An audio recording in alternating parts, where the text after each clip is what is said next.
बिहार के जमुई जिला सोनू प्रखंड के बेलंबा पंचायत के सिद्धेश्वरी गांव, जहां कभी एमसीसी की बंदूकें गरजती थी, जहां सरकार की योजना प्रखंड के फाइलों में सिमट कर रह गई, वहां के आदिवासियों को सरकार की महत्वाकांक्षी योजना नहीं मिल पा रही है।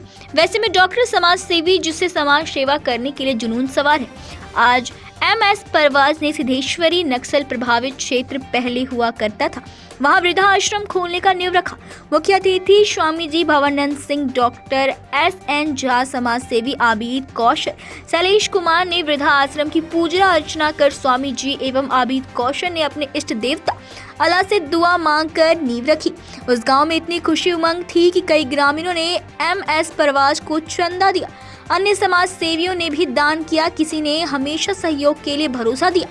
डॉक्टर SN झा, जो अब शंकर नाथ दानवीर करण की तरह डॉक्टर MS परवाज को सहयोग दिया और कहते रहेंगे। डॉक्टर MS परवाज के इस ऐतिहासिक कार्य आरंभ होने से अब सरकार को योजना इस सिद्धेश्वरी गांव जमीन पर उतरना होगा, क्योंकि सरकार की योजना का हकीकत बयां कर रहे हैं इस गांव की, जहां अन्य योजना छोड़िए पानी की काफी किल्लत है। अब सरकार क्या करेगी, देखते हैं। जमुई से ब्रह्मदेव प्रसाद यादव की रिपोर्ट। फिल्म सफल होने के बाद दूसरा कौन ऐसी फिल्म आने वाली है, या आज आप ऐसी जगह सिद्धेश्वरी में हैं, तो क्या इस पर भी कोई फिल्म बनाने वाले हैं आप? अगला जो प्रोजेक्ट है मेरा अल्जाइमर का, एक तरह से समझिए कि वृद्धाश्रम के ही का ही एक रूप है, जहाँ की बूढ़े पिताजी जो हैं वो अल्जाइमर के शिकार हो जाते हैं, मानसिक स्थिति उनकी ठीक नहीं रहती है। उनकी सेवा में जितना कष्ट होता है उसी को मैंने दिखाने का प्रयास किया है। तो वो प्रोजेक्ट अब होगा, मार्च में उसकी शूटिंग शुरू हो जाएगी। और फिर गांव के बारे में अभी हम लोगों ने सोचा नहीं है, लेकिन इस कंसेप्ट के बारे में फिर मैं सोचूंगा। कृषि के क्षेत्र में अगर काम हो जाएगा। आपका पूरा परिचय सर? डॉक्टर SN झा नाम हुआ मेरा, पीडियाट्रिशियन हूँ, जमुई में प्रैक्टिस करता हूँ, रिटायर्ड हूँ मैं सेवा से। और अभी तो जमुई में रहना हुआ, घर देवघर वैसे हुआ, लेकिन जब से यहाँ जमुई आ गया हूँ तब से यहीं सेटल हूँ, अब मैं जमुई का ही वासिंदा हो गया।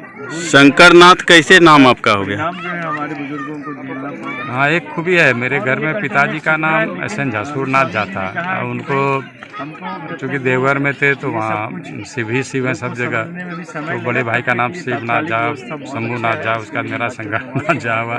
पांचों भाई का नाम उन लोग का SN झा, फादर का भी नाम SN झा था। लोग इस विशेषता के साथ भी लोग मुझे जानते हैं। किस रूप में देख रहे कि प्राकृतिक गोद में बन रही है सर, इस पर आप क्या कुछ कह रहे हैं? इस वृद्धाश्रम तो आज से ही चल पड़ा है, वृद्धाश्रम तो बाद में चलता है। डॉक्टर परवेज की कर्मपरायणता और समाज के सेवकों का डॉक्टर परवेज ने जिस प्रकार से चयन किया है, और वृद्धाश्रम को एक मेडिकल सपोर्ट की ज़रूरत थी, फिनांस की ज़रूरत थी, एक कल्चर की ज़रूरत थी, एटमॉस्फेयर, इस एटमॉस्फेयर जमुई जिला में कहाँ मिलेगा। तो वातावरण भी मिल गया, औषधालय चलता फिरता औषधालय मिल गया, जिसके जीते जागते सेवा, प्रेम, दान के ये सब के निक नेम हैं। भवानंद जी और डॉक्टर SN झा और डॉक्टर परवेज को तो बहुत पहले ही ये सेवा का कीड़ा काट चुका है। तो वो नीति इतना बड़ा, ये इतना बड़ा संकल्प लेना, बदनाम से ऊपर उठते हुए आदमी चरेवती की तरह आज तक चल रहा है। दूसरा कोई रहता तो हतोत्साहित होकर के मैदान छोड़ देता। तो अति सराहनीय है, काफ़ी सराहनीय है। और आज ही से ही हमको लग रहा है, आज से ही वृद्धा आश्रम दौड़ गया, और क्या चाहिए इसको, कि बहुत जल्दी अपने स्वरूप और रूप को ये प्राप्त करेगा, और सराहनीय है। और बीजारोपण हो गया, अब मात्र यही एक विकल्प है समाज को, समाज संतति के द्वारा जो कुठाराघात हो रहा है, तो उसके लिए कौन देगा? मानव कौन चीज़ होता है? खाने पीने, कोट पैंट पहनने से। मानव होता है सेवा से, दया से, प्रेम से, करुणा से।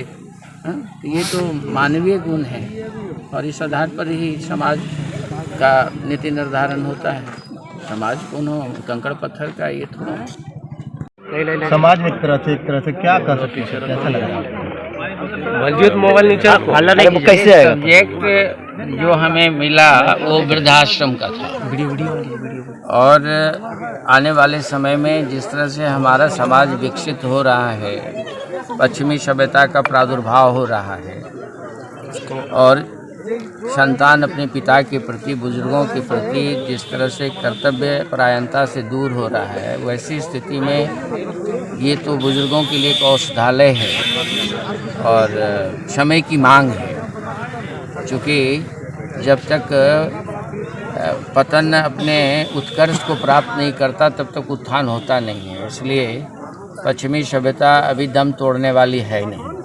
ऐसी स्थिति में समाज के इतने बौद्धिक वर्ग मिलकर के डॉक्टर परवेज के साथ इस तरह का फैसला किया है, उसके लिए कोई भी शब्द कम। सर, जिस तरह आज यहाँ वृद्धाश्रम का एक तरह से शुरुआत की गई, नींव रखी गई है, सर क्या कहेंगे? सबसे पहले तो मैं मान्यवर स्वामी जी का आभार प्रकट करते हैं कि इन्होंने अपने बेशकीमती समय निकाल के और इस वृद्धाश्रम के नींव रखने में अपने जो अहम योगदान दिए हैं, उसके लिए मैं इनको कोटि कोटि नमन करता हूं। और सबसे सराहनीय जो आज का इस कार्यक्रम का वृद्धाश्रम के लिए जो सबसे सराहनीय और सबसे योगदान, सबसे योग जो बातें हैं, वो डॉक्टर परवेज साहब के जहन में न जाने खुदा ने कौन सा ऐसा इनको किस घड़ी में, किस समय इनके जहन में वो बातें डाल दी, जो आज मूल रूप से वृद्धाश्रम के रूप में आज का नींव डाला गया, आज का शिलान्यास किया गया। मैं फिर से तहे दिल से भाई परवेज, डॉक्टर परवेज साहब का शुक्रिया अदा करना चाहता हूँ। स्वामी जी ने बहुत अच्छे सीख, बहुत अच्छे बातें स्वामी जी के मुख से बोला गया, उसके आगे बोलने का कोई शब्द ही नहीं हमारे लिए जो मैं स्वामी जी के बात को नज़रअंदाज करके या ओवरटेक करके कुछ बात बोल सकूं।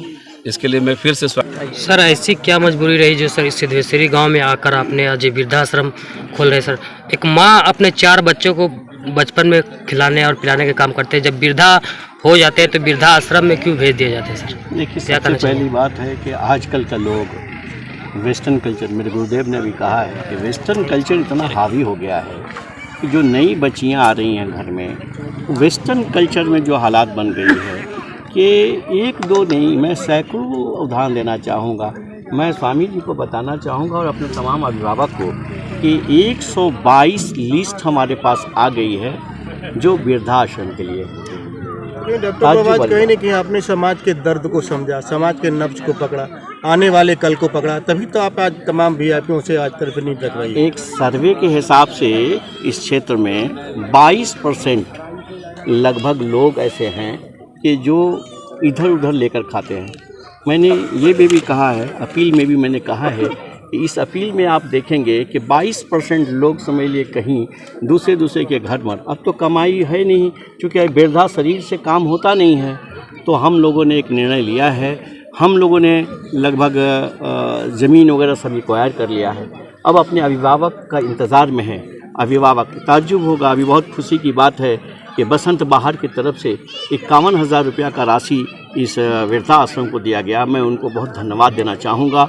और यहाँ हैं हमारे अभिभावक बहुत हैं, डीशू भाई हैं, हमारे विधायक जी हैं, बहुत से लोग ऐसे हैं कि जो समझ लीजिए अगर चाहें तो इसके ये पर हो सकता है। और आप बाकायदा इस ये के मेंबर रहें, आप इसको कैसे चलाएं, काहे बगाहे आएँ और आकर उन गरीबों के लिए करें। और मैं अपील करना चाहूँगा कि आपके चैनल के माध्यम से, चूँकि ये लगातार काम चालू रहेगी, काम रुकेगी नहीं, क्योंकि 1 महीने में हम लोग काम चालू कर देंगे, माने इधर काम चालू हो जाएगी, कल से ही काम चालू। यहाँ के ग्रामीण लोग आपको गांधी के रूप में जानने लगे, क्या कहना चाहेंगे? देखिए, सबसे पहली